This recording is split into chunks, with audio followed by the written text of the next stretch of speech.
Morning, everybody. John Skipper here for GAI Insights, bringing you the top news, essential, important, or optional. Putting time in your day and thoughts in your head. All right. Today we've got Ashish Bhatia from Microsoft. We've got Luna, we've got Ankash, Adam, Paul, and myself. Lots of interesting stuff going on here. Everything from announcements from our friends at Google who are doing new kinds of commerce, all the way through Anthropic cracking down on people using their website in ways they don't want to train competitive models and so forth. Okay. John, just a quick correction. Ashish is with the AWS now. Oh, I'm sorry. Pardon me. Sorry about that, Ashish. With AWS, busily pounding on Microsoft, not working for them. All right.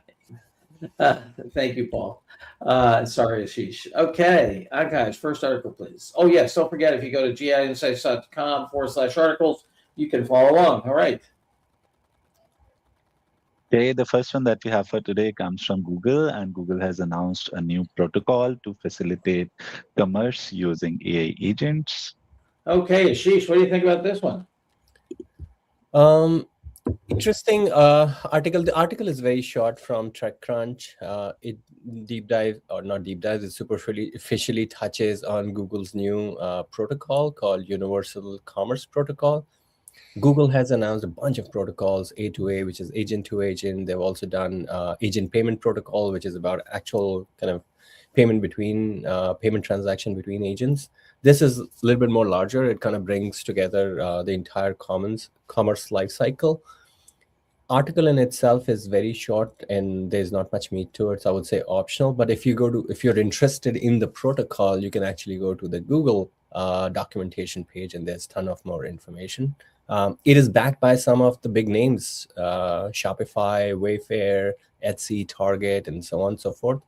So again, there might be meat and momentum if you're in the commerce space, and agentic commerce space is going to heat up this year, I feel.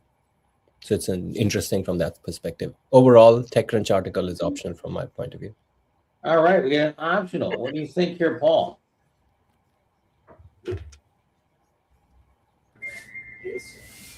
Yeah, optional my end, huge category, but this article is optional. All right, Ankash. I was optional as well, John, on this one. I think this is a catch-up to OpenAI that Google is doing right now. OpenAI has their agent commerce protocol, and they have these relationships with similar set of vendors, Walmart, Shopify, eBay, and others, right? So I think both of them are trying to get a lion's share of this space, but an optional read for now. All right, Adam.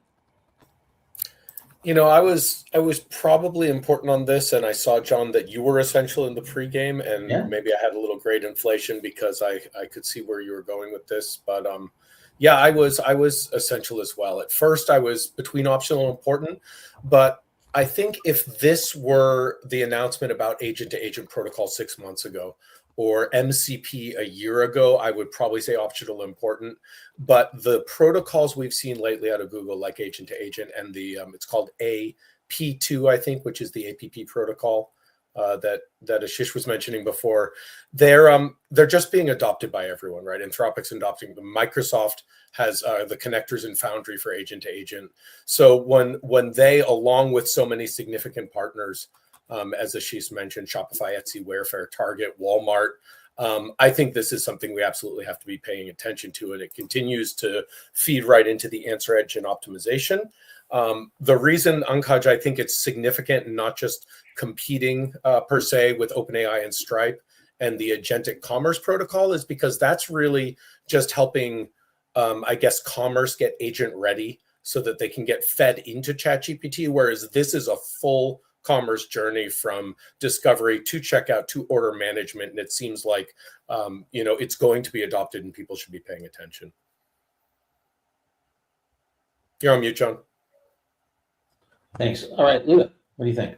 Yeah, it's one of those that could be optional or could be essential, right? I actually side with the people who say it's optional. It's an important development from Google, but it is a catch up and it's not fully baked. They talk about, yes, we want to do a standard for the whole process, but if you look at the schematic in the article, a lot of the boxes are dotted line, meaning they're in development. So the aspiration is great and could have been essential, but I think it is yet to be determined how it would evolve. And this is not yet a fully cooked development from Google. So I ended up saying optional. Yeah, let me let me make the case for essential. Look, here we've got not the leading model in terms of flow right now, but in terms of controlling the retail experience and checkout experience. I mean, Google's number one, right? I mean, and here we're talking about how they're going to go agentic. You have Walmart in there as well. I mean, that's I think if you're an AI leader and you don't understand where checkout's going for Google, that's a problem. You know what I mean? And so I understand it's early days, but it's whether I pay attention to where the United States puts its sixth fleet, or where Poland puts its two But John, maybe it's the category is super important, but we're going to maybe find a better article. I mean, there's going to be a bazillion articles. Obviously, Google's doing everything humanly possible to monopolize AI-based e-commerce. Yeah. All right. Let's go for. And John, actually, the Walmarts of the world, they are playing on both sides, right? They align with OpenAI, they align with this, they will align with whatever works. So, and it's not clear which one wins. Yeah, I hear you. I think the wallet's going to be a choke point. Anyway, let's give it an important, because it's not a great article. All right, next. Okay, the next one comes from the Wall Street Journal, and it talks about how our AI future is already here and it's just not evenly distributed. Yes, Adam, our favorite quote from William Gibson. What do you think? Love the quote. I gave this article an optional. I might have put it as important because it was Wall Street Journal, but it's mostly a summary of sort of the state of AI and some of the ways that it's being used that may be considered, everyday miracles, but yeah, it just sort of wanders a little bit all over the place. Wouldn't really leave someone with much if they were staying across what's been happening, say in the last 6 months or a year in terms of the major headlines. Yeah, I don't know. I think it's probably just not worth the read. All right, optional. A little bit of a ping pong article here. Ashish, what do you think? John, I was optional as well for similar reasons as Adam. A lot of the stuff is familiar. I truly believe AI will not be distributed equally because ultimately it'll come down to compute and power, and entities who have access to compute and power will prevail and kind of leverage the AI more. But it's also about human beings, how they're using. This article is more about human beings, how they're using AI. Some are actually building businesses and value for themselves versus, again, others who might be using it more superficially. Not much in this article for me. All right. And for optional, Luda. Well, yeah, but remember, guys, we see this stuff all the time. So this states a couple of things that are obvious to us, but not necessarily obvious out there. It says, look, it's time to build. It's ready. People are using it. It's egalitarian, meaning available to everybody. It kind of gives you a state of AI currently for applicability. And in that sense, it's an important one. So I was thinking important. All right. Excuse me. What do you think here, Paul? Yeah, this article is optional, but I think it's really important for all AI leaders to continue to scan and understand what's being the Wall Street Journal. I mean, John and I just spent a day and a half with the CEO and her entire management team at a public traded company here. In the last month, the Wall Street Journal has articles about the $1.5 million average comp. They had a fantastic article about how Google is getting their mojo back with Gemini. So this is what's directly going into executives that are influencing AI budgets. So this particular article is optional, but I think understanding where executives' heads are and what they are receiving is really important for AI leaders who need to navigate the politics and budgets of reality. So optional. Optional. Akash.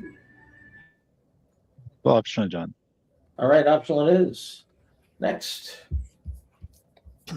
Okay, moving on to the next one. This one comes from Sakana AI, and they talk about the digital Red Queen adversarial program evolution in Core War with LLMs.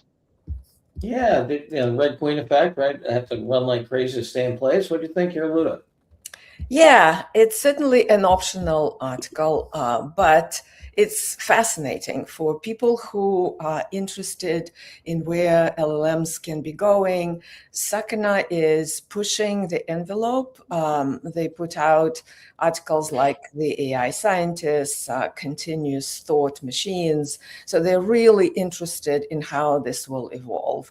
So here they have built Core War game in a safe environment where they put warriors to compete for control of the virtual machine, and built a digital Red Queen on the notion of the Red Queen from Alice Through the Looking Glass, when she states that in order to compete, you just need to continuously evolve just to stay at the prior level.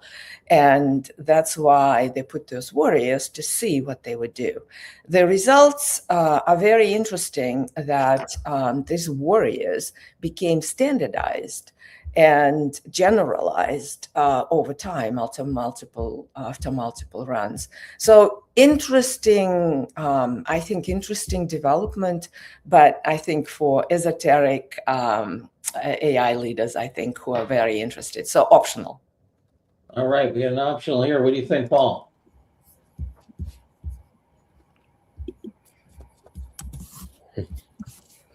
I'm sorry, optional, Maya. All right, Ashish. Optional read for the AI leader, but it's such a fascinating article. A few things that it does is it's a gameplay. One thing that it does is the AI can judge other, and every player in the game is writing code to kind of usurp or trump other people. And AI is able to, using self-play, judge other people's code and better them and improve them or kind of defeat them, right? That's the purpose of this game. So it's fascinating how AI is self-playing and learning. We saw an article last week about recursive RL in coding. So you'll see Sakana is pushing in this direction of self-improvement, continuous learning, and things like that. So fascinating if people are interested in that, otherwise optional. Yeah, amazing. I mean, when you think about,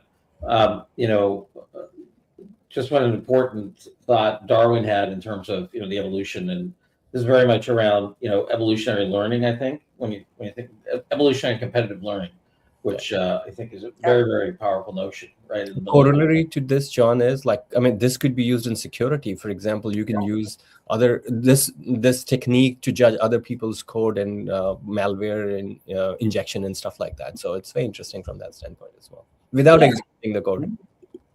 Yeah, it's interesting because when you pre the large language models, the competitiveness of ideas really didn't have that good the competitiveness of non-mathematical ideas and even mathematical ideas really didn't have an environment that could create truly Darwinian semantic evolution, if you will, right? Yeah.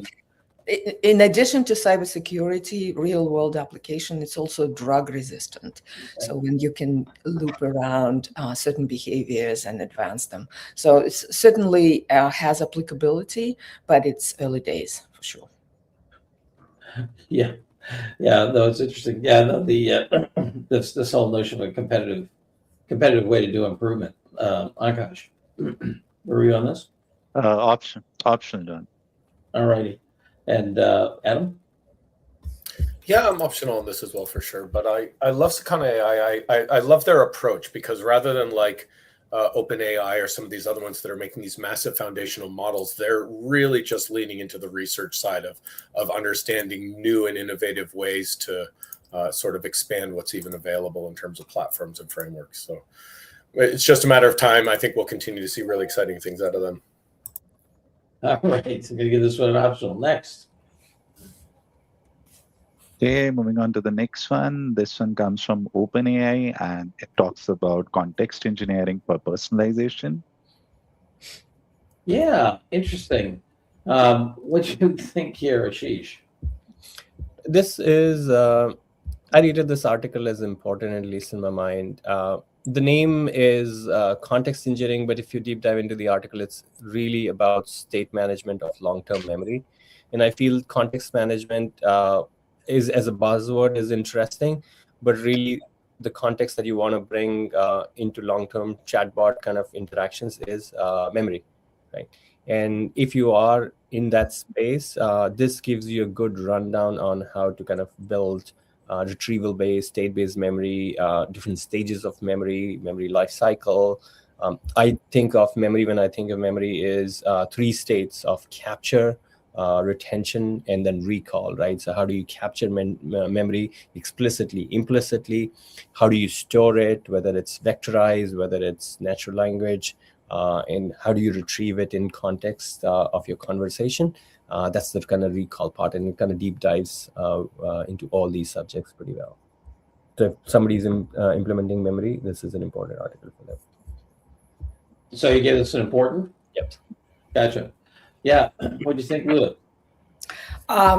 I think technically, to understand where the context and memory is going, this is very important. So the trend, I think we'll see way more this year about context, about long-term memory. How do you manage it? How do you manage the context window and inject the relevant stuff into it at the relevant points? So I think this is very important. The article itself, I don't know whether it's very consumable. So I was in between optional and important, but I can live with important. All right, Adam, where are you on this?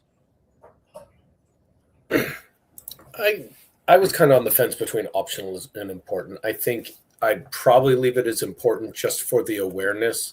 One, because this is OpenAI and it's one of their cookbooks, which is really their playbooks that give you an example and really help you to understand how you can walk through this and how you can actually leverage it in a use case. So just understanding that they have that cookbook now available on context engineering probably makes it worthwhile just to elevate it above optional. So it's at least there's some awareness to it. But I also agree with a lot of Ashish's comments, and I think there's a lot more that could be done. All right, Paul. It's not a product announcement, it's a cookbook announcement. What do you think? Oh, no, but yeah, this is definitely important here. I mean, as we get in 2026, we need to help AI leaders move their focus from the engine, the AI latest model, up a level to how we actually use this and extract value of the existing shipping models. And this is a really good example of this. And when you think about what it really means to have scale, citizen value out of these things here, you have to get your employees becoming better and better prompt engineers, or being able to have them know where to go in their team to get this. So that whole theme is a really important, and OpenAI continues to do a really good job of educating the world with their cookbooks and playbooks. So important. All right, important it is. I agree with that in terms of, context is incredibly valuable. It's OpenAI. It's a good cookbook here. Off we go. Important. All right, next. Okay, the next one that we have for today comes from Miro Mind, and they have introduced Miro Thinker 1.5, a 30 billion parameter model that outperforms 1 trillion parameter models. Yeah, what do you think here, Adam? They're rocking and rolling on teeny models here. Yeah, kinda. It's some interesting, I would almost say, research in terms of their approach and how they were able to get the results they did, both in terms of the performance and the cost. But when they say they're outperforming 1 trillion parameter models, you need to understand that the model that they're outperforming is a mixture of expert. So it's only running 32 billion parameters at a time. So they're not actually outperforming a 30x model. They're outperforming one that has 2 billion more parameters than theirs. But the point they're trying to make is that a lot of models try and approach what this basically as a test taker. So they try and memorize all of the information and then either have the answer, or if they don't have the answer, have enough other information to make a really good guess. Whereas with their original model, Mirror Thinker 1.0, and now this Mirror Thinker 1.5 expanding on that, instead of trying to guess with a high probability, it actually goes into a slow research loop. And it goes out and figures out, like, what is the hypothesis? How can I find additional data I need? So it actually gets better results out of a smaller corpus of knowledge that it's trained on. It's clever. I can see that it has some legs, but really this is incremental improvements on what they've already done. And it's a fairly crowded space at that size. So it was probably optional news for me. What do you think of their interactive scaling claim? That's a new dimension of scaling. Yeah, I mean, it's a new dimension. It was something that they proposed in 1.0, so it's new only in that it's novel from them, but it's not new with this announcement. All right, Akash, what do you think? Thinking before you act here? Interactive scaling? Right, John. I think this is an interesting announcement from Miro, and this model, I think we will see a lot more of them in this year. We have been talking about the agent harnesses, agent tooling build around different models, and this is somewhere an example of that only. So from that perspective, I think it can be an important read, but overall, as Adam mentioned, because they are comparing it across mixture of expert set of models, so they are not really competing with the 1 trillion parameter model, but a subset of that. So maybe I was between optional and important one. All right, Luda. Optional. Think about an AI leader. Why would they switch to or pick up this model? Only if they are looking for something on the edge, something that balances the cost and performance. But it's not yet even, like, I don't know how many customers they have. So I was optional. It's a great innovation, pushing the envelope for sure, but optional. All right, Ashish. I was similar, optional. I feel context engineering is in the previous article, right? Memory. That is where the differentiation gets created. Model layer, I mean, pretty much most of the models are very similar. And cost of switching to an unproven model is kind of high, I feel. So for those reasons, I was optional. All right, Paul. I know you're going to go yes. here. Similar vein, all the value right now is in the in the rest of the car, the model, the context engineering and memory, and not the size of the engine or power of the AI engine. So, double optional and keep moving. Yeah, let me just spend just a minute to try to make the case for. I was on the board between important and essential, because this notion of interactive scaling, that if there's more inference happening when they're actually going step to step in the creation of the weights in the model. I mean, and if that does have better scaling capability as contexts get more complicated, the way I think of it is like kind of energy conversion into patterns. You know what I mean? So the question of where you put intelligence to most efficiently and accurately transform symbols into more valuable symbols using energy. The idea of doing inference and more intelligence in the selection, I think, is pretty fundamental to the architecture of these models, or at least how they, improve as they, get trained. So I don't know.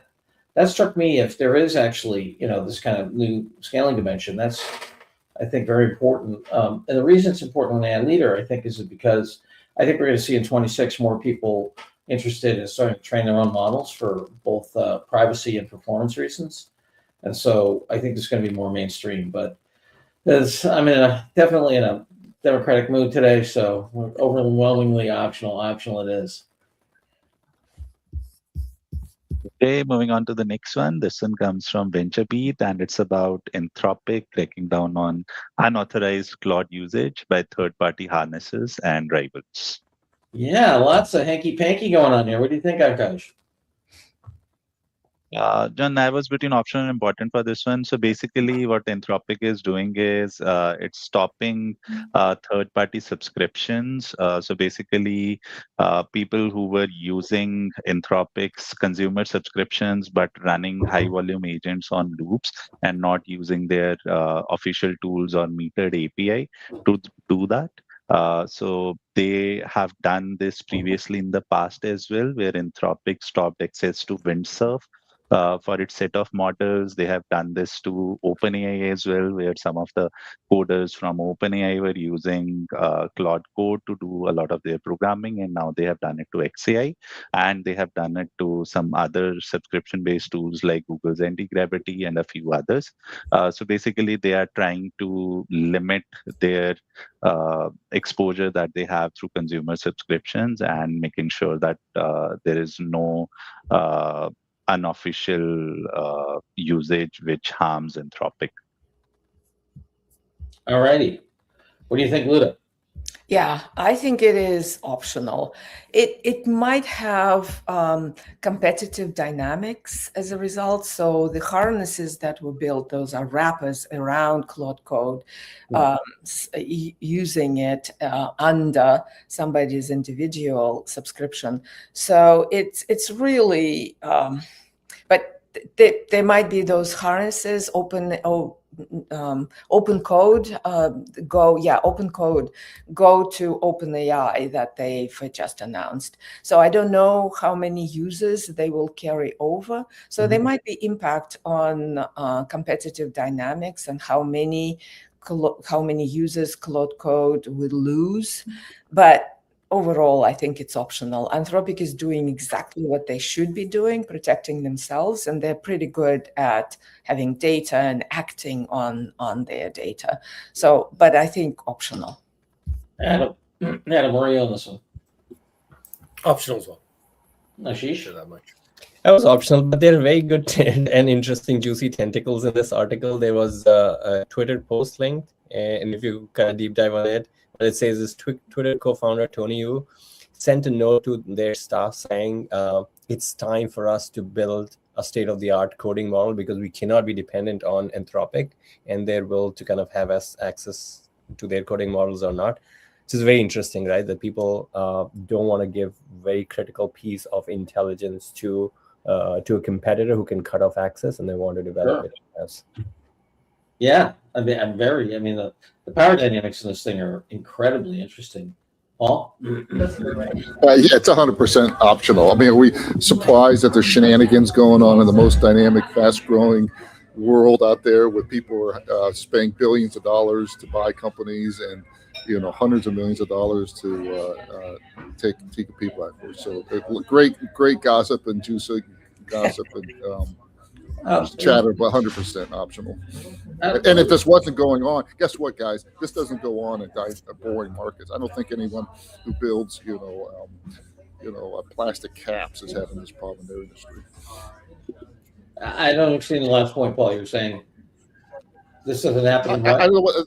So Anthropic's trying to cut down on people doing things they don't like. Guess what? It's of course it's going to happen. What was an AI leader going to do? Surprise.